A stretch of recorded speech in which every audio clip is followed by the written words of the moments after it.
Hammaga assalomu alaykum o'rtoqlar. Namangan viloyati Chortoq tumanida joylashgan 1-sonli texnikumga xush kelibsizlar. Bu yerda 8 dan ortiq yo'nalishlarda tahsil olsangiz bo'ladi.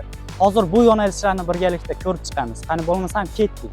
Tikuvchilik o'quv-xonasiga Germaniya loyihasidan kelgan tikuv mashinalaridan o'quvchilar foydalanishmoqda. Men Mirzabullayeva Gulbahor Malikjon qizi 1-son texnikumi 2-kurs yo'nalishida o'qiyman. Men shu soham bo'yicha kelajakda o'zimni sex va fabrikalarimni ochmoqchiman. Avtomobillar yo'nalishi kesimida avtomobil dvigatellarini taksislash va ta'mirlash yo'nalishini bitirgan o'quvchilarga B toifali haydovchi guvohnomasini taqdim etiladi.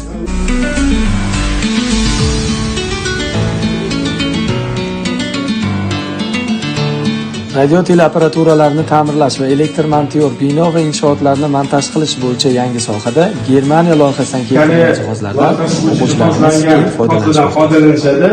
Jihozlardan foydalanib kelajakda zamonaviy smart televizorlar, zamonaviy maishiy texnikalarni ta'mirlash va ularga xizmat ko'rsatuvchi usta bo'lib yetishadi. Sartaroshlik san'ati va dekorativ kosmetika bo'yicha zamonaviy jihozlar bilan o'g'il-qizlar tahsil olishmoqda.